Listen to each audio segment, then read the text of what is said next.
Alors bonsoir Anne-Laure Blin, bonsoir Nicolas Perruchot, merci beaucoup d'avoir accepté notre invitation.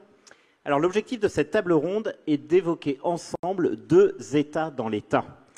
D'abord les agences d'État, qui sont vraiment le symbole de la bureaucratisation de la France, et ensuite les syndicats, qui sont eux symboles de l'immobilisme. Alors dans un premier temps, je me tourne vers vous Anne-Laure Blin, vous êtes députée LR de la 3e circonscription du Maine-et-Loire, et vous vous êtes spécialisée dans la chasse aux agences et aux commissions inutiles.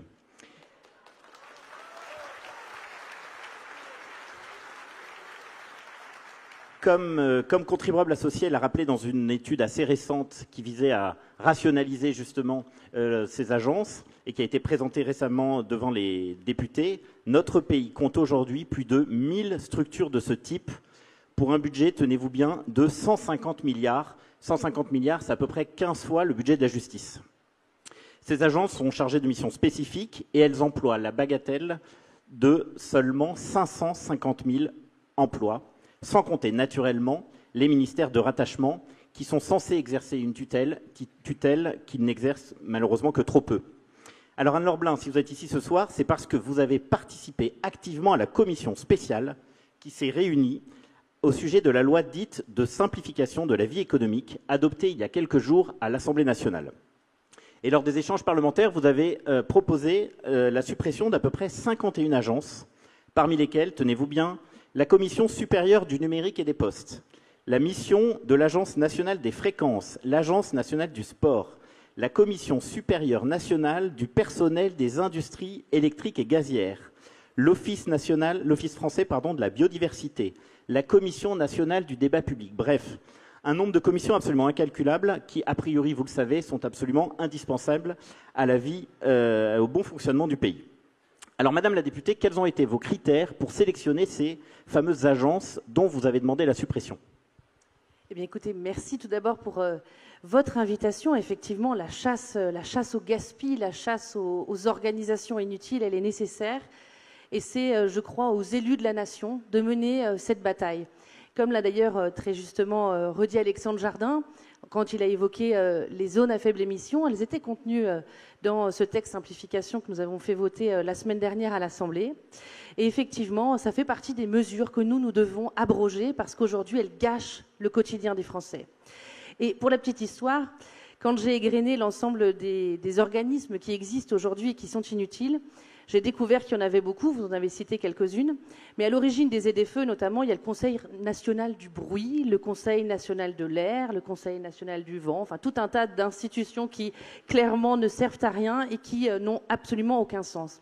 Alors pourquoi faire ce travail de fond, de longue haleine ? Parce qu'aujourd'hui, ces instances sont en roue libre. C'est la France de la technocratie, la machine infernale qui entraîne tout un État dans sa droite ligne, avec des fonctionnaires qui sont en réalité faits pour créer de la norme et toujours de la norme. Et parce que les Français en ont assez, parce que les Français, d'ailleurs, aujourd'hui, ne comprennent plus vraiment comment l'État fonctionne, il est nécessaire de le rendre plus lisible, plus compréhensible et plus transparent. Et donc, c'est ce travail, moi, auquel je me suis attelée, à faire cette chasse, cette énumération et à supprimer, fusionner, recentraliser, réintégrer dans les ministères. Parce que la vérité, c'est qu'aujourd'hui, l'État ne fonctionne pas, la France ne tourne pas. On le voit bien, chacun le mesure tous les jours. Mais c'est à nous, les politiques, de reprendre la main. Et si nous ne reprenons pas la main, ce sera effectivement cette France de la technocratie qui l'emportera. Et parce que le politique ne doit pas être dépossédé, il doit reprendre la main sur ces instances qui, finalement, font ce qu'elles veulent, puisqu'elles elles sont sans contrôle et sans ordre, finalement, que d'avoir des budgets qui sont démesurés et qui, chaque année, sont de plus en plus importants. Et donc, effectivement, il faut nécessairement les répertorier, les unes après les autres, pour véritablement aller droit au but et ne rendre nécessaires que celles qui sont utiles. Et c'est là tout l'objectif du travail que j'ai mené et qui n'est pas terminé encore, puisqu'il y aura beaucoup à faire. Vous en avez cité une centaine, mais il y en a, comme vous l'avez dit, encore des milliers. Et alors, comment vous expliquez qu'à chaque discours de politique générale depuis 50 ans, il y a toujours deux mesures qui sont, ou en tout cas deux priorités qui sont déterminées par les premiers ministres. Un, c'est lutter contre la dette, évidemment, il ne se passe jamais rien. Et deux, c'est lutter contre les agences, et très concrètement, il ne se passe jamais rien. Là, en l'occurrence, vous avez donc proposé la suppression de 51 agences. A priori, ce qui a été voté dans l'hémicycle, c'est une suppression d'une petite trentaine d'agences. Comment vous expliquez qu'on n'arrive pas à tuer, en fait, en quelque sorte, ce cancer bureaucratique français ? Parce que le système se protège, il faut dire les choses telles qu'elles sont. Le système aujourd'hui, cette agencification de l'État fait qu'on arrive à positionner des copains, c'est la République des copains, comme j'ai pu plusieurs fois le dire dans l'hémicycle, et donc vous avez toute une organisation qui se fait autour de ces agences où on recase les uns et les autres après des postes ministériels ou parfois des postes de parlementaires. J'ai eu l'occasion de le dire il y a quelques semaines, le Haut Commissariat à l'enfance, dans lequel on retrouve l'ancienne ministre de l'enfance, qui n'a trouvé que d'autres imaginations administratives que de créer un sticker, sans doute l'avez-vous vu, un sticker dans lequel on pourrait accéder ou non à des lieux pour pendant nos vacances parce qu'ils seraient family friendly ou pas family friendly. Donc on voit bien à quel point l'ingéniosité administrative est telle qu'il faut rapidement mettre fin à tout ça. Je vous ai rapporté d'ailleurs un petit souvenir à ce titre-là, mais dans les combats qui sont les miens, parce que vous avez dit que j'étais députée de Maine-et-Loire, et dans le Maine-et-Loire, à Angers, on a le siège de l'ADEME. Et l'ADEME est bien connu pour ses grandes réflexions et avoir véritablement des campagnes qui servent. Alors bon, je crois que l'ADEME, a priori, les grandes campagnes, c'est une fois tous les 5 ans, puisqu'en 2015, je crois, on avait la campagne, la magnifique campagne « Plante ton slip ». Alors, c'est d'ailleurs écrit sur cette magnifique affiche pour découvrir la vie cachée des sols, c'est-à-dire que le principe recommandé par l'ADEME était de mettre sous terre un slip blanc pour vérifier le nombre de trous après quelques semaines pour vérifier la viabilité des sols. Voilà, 5 ans plus tard, l'ADEME nous a expliqué et nous a lancé cette campagne « Lave ton jean », un peu, pas trop souvent, enfin il faut véritablement adapter la politique en fonction de l'usage ou non. Enfin, on voit bien qu'on marche sur la tête. Aujourd'hui, il faut véritablement reprendre la main. Ce genre d'institution pourrait terriblement être recentralisé avec les conseils régionaux qui ont une politique en matière environnementale qui est déjà très importante. Et donc, on pourrait garantir, en faisant cette fusion, une meilleure effectivité et garantir une meilleure rationalisation de l'argent public. Parce que l'engagement que j'ai pris, la méthode que j'ai utilisée, elle est très simple. La première, c'est de voir l'activité qui a été développée dans ces multiples instances. Est-ce qu'elle sert? Est-ce qu'elle se réunit? Parfois, et c'est d'ailleurs cocasse, des collègues de gauche défendre mordicus qu'il fallait continuer à avoir des milliers et des milliers de fonctionnaires dans des instances qui ne se réunissaient jamais. Mais par principe, il fallait de toute manière les maintenir. Donc la première étape a été de voir qu'est-ce qu'est l'effectivité, qu'est-ce qu'a été l'utilité de ces instances. La deuxième étape a été de se dire quel est son coût. Alors, il y a différentes modalités pour examiner son coût. Il y a effectivement ce qu'on appelle, de manière un peu barbare, les jaunes budgétaires, où là, on répertorie quelques organes, quelques agences, quelques comités. Et puis, il y a aussi ce qui est beaucoup plus difficile, et c'est ce qui explique aussi que parfois, on a du mal à aller jusqu'au bout de ce travail, parce que c'est vraiment un travail de longue haleine, c'est d'aller identifier les coûts cachés. Parce que de temps en temps, souvent, vous avez des ministères qui prennent sous leur houlette le fonctionnement de ces comités et de ces instances. Et donc, on n'en connaît pas véritablement les frais de fonctionnement. Donc ça, c'est un point. Et puis ensuite, un point qui me semblait parfaitement de bon sens, c'est vérifier dans quelle mesure vous avez des doublons administratifs. Et donc, cela sur l'ensemble des sujets, des domaines sociaux. Alors, par exemple, l'archétype, je crois, des doublons a été ce qui a été mis en place pour l'économie sociale et solidaire, simplement fait sur mesure pour Benoît Hamon, avec une multitude d'organisations au niveau national, au niveau régional. Vous avez les centres régionaux d'économie sociale et solidaire, le Centre national d'économie sociale et solidaire. Je pourrais vous les égrener jusqu'au bout de la nuit, mais on voit bien qu'en réalité, c'est un militantisme d'avoir toujours plus de fonctionnaires pour toujours plus s'autoprotéger et puis finalement rendre la France illisible. Donc ce travail, il faut le poursuivre avec une méthode très claire. C'est un travail de longue haleine. On ne peut pas forcément mesurer l'effectivité de ce travail dans l'immédiateté. Donc c'est la raison pour laquelle il faut avoir du courage, de la volonté et puis surtout aussi parce que je l'ai vu, quand avec plusieurs collègues nous avons essayé de supprimer les Césaires qui n'ont aucune utilité Mais à défaut de pouvoir supprimer le CESE, mais le CESE a une existence constitutionnelle. Donc pour cela, il faudrait une réforme constitutionnelle. Mais les Césaires, nous pouvions au moins les supprimer. Nous l'avons fait en commission spéciale. Mais une fois que vous ouvrez la boîte de Pandore et que certains se sentent menacés, tous les lobbies se mettent en route. Et c'est là où ça devient de plus en plus compliqué. Et certains reviennent en arrière en expliquant l'insoutenable, mais en réalité reviennent quand même pour protéger les uns qui sont bien installés et qui perçoivent d'importantes indemnités. Donc, naturellement, on ne sait pas exactement et on ne connaît pas exactement le coût. Très bien. Merci beaucoup, Madame la députée, d'avoir décrypté pour nous le système des agences. Alors, autre adversaire, si vous permettez l'expression, qui emmerde les Français, comme aurait dit le président Pompidou, les syndicats. Sujet dont je vous propose de parler avec vous, Nicolas Perruchot. Alors, Nicolas Perruchot, votre vie publique a basculé 2 fois. En 2001, lorsque candidat centriste à la mairie de Blois, vous avez battu Jacques Lang, actuellement président de l'Institut du monde arabe depuis 2013. Et la deuxième fois où votre vie a basculé, c'est en 2011, lorsque vous avez été à l'origine d'une commission d'enquête parlementaire sur le financement des syndicats, dont le rapport sera public dans 11 ans. Oui, vous avez bien entendu, il ne sera disponible qu'en 2036. Alors pourquoi ? Un phénomène rarissime, le jour du vote d'approbation, sur les 30 membres de la commission d'enquête lancée par Nicolas Perruchot, 20 d'entre eux avaient piscine ou poney, et donc seuls 10 se sont prononcés.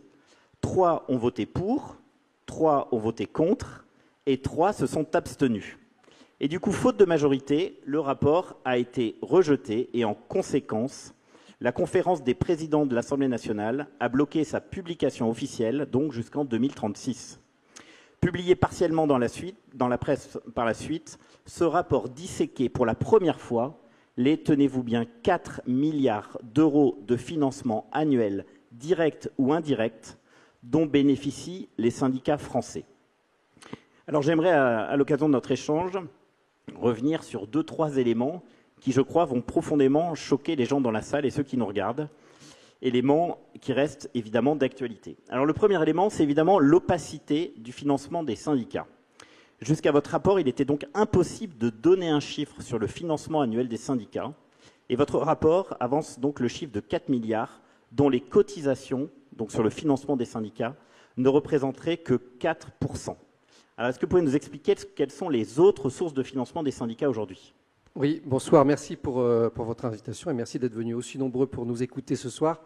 Ça a été effectivement une aventure assez particulière. Vous avez rappelé les principaux éléments. Alors, comment on a calculé ces 4 milliards ? D'abord, je voudrais expliquer qu'on n'a pas travaillé simplement sur l'argent des syndicats, mais en fait sur le coût du dialogue social dans son ensemble. Et donc, à partir de là, on a essayé de comprendre les modalités qui permettaient d'arriver à calculer concrètement combien ça pouvait coûter par an aux Français. Est-ce qu'il y avait de l'argent public ou pas ? Et pourquoi, dans les chiffres du PLF, il n'y a absolument rien qui concerne la vie syndicale en France ou l'organisation du dialogue social. J'ai encore vérifié avant de venir avec vous et auprès de vous, mais dans les PLF des années précédentes, il n'y a toujours absolument rien. Donc ce qui m'a étonné, c'est à la fois cela, les nombreuses questions écrites que j'ai posées à l'époque au ministre en charge, notamment au ministre du Travail, et l'absence de réponse concrète. Et donc je me suis dit, c'est quand même étrange qu'il n'y ait quasiment aucune publication sur le sujet et qu'on n'ait pas accès à ces informations et qu'on ne puisse pas les contrôler ou les vérifier. Comment on a étayé ce chiffre rapidement, parce que ça a pris beaucoup de temps. D'abord, il faut comprendre que le financement des partenaires sociaux est d'une opacité et d'une complexité extrême dans notre pays. Je pense que ça a sans doute été fait à dessein pour éviter qu'on puisse nous-mêmes, lorsqu'on est parlementaire ou simplement expert ou intéressé par le sujet, qu'on puisse éviter de comprendre exactement ce qu'on fait avec de l'argent public. Le gros de cette somme, des 4 milliards, vient effectivement des décharges horaires. L'un dans le secteur privé, c'était à l'époque à peu près 1,6 milliard. Je ne pense pas que ça ait baissé. L'autre dans le secteur public, à peu près 1,4 milliard. Donc ça fait déjà les 3 milliards et quelques qui composent une partie de cette somme. Ensuite, on avait à peu près 500 millions d'euros qui correspondaient à la gestion des CE qui étaient gérés par des élus sur liste syndicale. Puis environ 175 millions d'euros de subventions qui étaient liées principalement à la formation syndicale, mais aussi aux réductions d'impôts qui sont promises à celles et ceux qui payent leur éco et leurs cotisations. Et puis enfin, on avait 2 derniers postes. Le premier, c'était les cotisations, vous en avez parler, qui étaient de l'ordre de 125 à 130 millions d'euros, qui n'ont pas dû beaucoup gonfler depuis 2011. Et puis enfin, 80 millions d'euros qui venaient de la formation professionnelle. Ça a évolué depuis, puisque la loi Sapin a permis qu'on efface, si je puis dire, ces modalités qui étaient d'une opacité extrême, que j'avais beaucoup dénoncé dans mes travaux, qui ont été remplacées par un truc absolument magique qu'adore la CGT, c'est-à-dire le 0,016% sur chaque fiche de paye du secteur privé, qui permettent aujourd'hui non plus d'être 80 millions, mais 100 millions, alors qu'on m'avait garanti à l'époque qu'on ne bougerait pas des 80 millions espérés. Donc ça veut dire qu'aujourd'hui, tous les salariés français ont une ligne sur leur bulletin de paie qui permet le financement des syndicats à hauteur à peu près de 100 ou 150 millions. C'est à peu près 100 millions. J'ai regardé le rapport de l'année dernière, c'était une centaine de millions, mais il était basé, quand ça a été créé par la loi Sapin, sur donc les 80 millions et quelques de la formation professionnelle, et on avait mis ce curseur de 0,016%. La complexité, moi je me suis beaucoup battu contre ça à l'époque, c'est que c'est un taux et que ce taux peut varier évidemment dans la loi, et que je ne serais pas étonné qu'il varie à la hausse dans les temps qui viennent. Et en réalité, je me suis aperçu alors de plein de choses, on a peu de temps, je vais être synthétique, mais à chaque fois qu'on essaye de comprendre ou de contrecarrer ces dispositifs de financement des partenaires sociaux, à chaque fois, ils obtiennent des gouvernements successifs le moyen d'avoir un peu plus d'argent pour fonctionner, et ils en ont énormément. Alors justement, est-ce qu'on sait exactement combien il y a de syndicalistes qui sont payés par nos impôts et qui sont détachés dans les syndicats ? Alors on le sait quand on est ministre de la fonction publique en France, puisqu'il y a dans le coffre du ministre un document qui n'est jamais publié, qui correspond et qui liste en fait pour chaque ministère tous les gens de la fonction publique qui sont mis à disposition des partenaires sociaux. Je me suis procuré à l'époque de mon enquête ce document qui n'est sorti donc qu'une fois et que j'ai eu en ma possession. On a à l'époque, on avait à peu près 14 000 personnes qui étaient déléguées quasiment à plein temps aux formations syndicales. Et pour vous donner un exemple précis, le ministère de l'Éducation nationale, j'ai gardé ce chiffre en tête et je l'ai toujours, le ministère de l'Éduc mettait 1200 personnes à disposition des organisations syndicales pour leur fonctionnement et au niveau annuel. Et c'est des gens qui sont délégués à plein temps dans les syndicats. Là encore, ce chiffre devrait figurer dans le PLF et il devrait y avoir un débat chaque année devant la commission de finances du Sénat ou de l'Assemblée pour savoir comment il évolue et à quoi il correspond. Est-ce que ce sont des besoins réels? Est-ce que l'État demande des missions nouvelles aux partenaires sociaux? Ou est-ce que c'est une habitude? On a l'habitude de donner des moyens humains qui sont quand même très conséquents et qui, évidemment, contribuent à augmenter l'opacité de ce système. Alors, dernière question, Nicolas Perruchot. Pourquoi beaucoup de Français ont le sentiment qu'en fait, que personne n'ose casser ce système comme s'il y avait des intérêts qui nous dépassaient et donc, du coup, que les choses étaient figées depuis tant d'années? Oui, je dis souvent en plaisantant, mais ça me fait pas complètement rire ou sourire, que c'est la transparence pour les syndicats, c'est autant essayer de convaincre son boucher de devenir végétarien. Je pense que c'est quelque chose de très très difficile et de très compliqué. En réalité, ma thèse, c'est que d'abord on a développé depuis une cinquantaine d'années dans ce pays une théorie au sommet de l'État qui consiste à dire qu'il est sans doute moins coûteux d'acheter la paix sociale, donc de donner des moyens aux partenaires sociaux pour qui signent des accords ou des conventions, qui ne remuent pas trop, plutôt que de financer le progrès social. Et je pense que c'était un des angles, évidemment, du travail que j'avais essayé d'étayer le plus finement possible. On a parfois raillé un peu ce travail. Je rappelle que le rapport faisait 229 pages et qu'on a vraiment essayé de calculer au plus près ce qui se passait précisément chez les partenaires sociaux à l'époque. Je rappelle simplement qu'en 2011, quand on a fait la commission d'enquête, c'était la première année où les syndicats étaient obligés de publier leur bilan. Je le disais à Benoît quand on a préparé ce soir cet entretien, les syndicats en France ont été créés en 1884 pour les premiers. Ils sont restés dans l'opacité bilancielle pendant 125 ans. C'est le plus grand et le plus puissant lobby que je connaisse. Pas de publication de bilan pendant 125 ans, alors que beaucoup d'argent public rentrait évidemment dans leur compte. Merci. Merci Madame la députée, merci Monsieur Perruchot pour vos éclairages.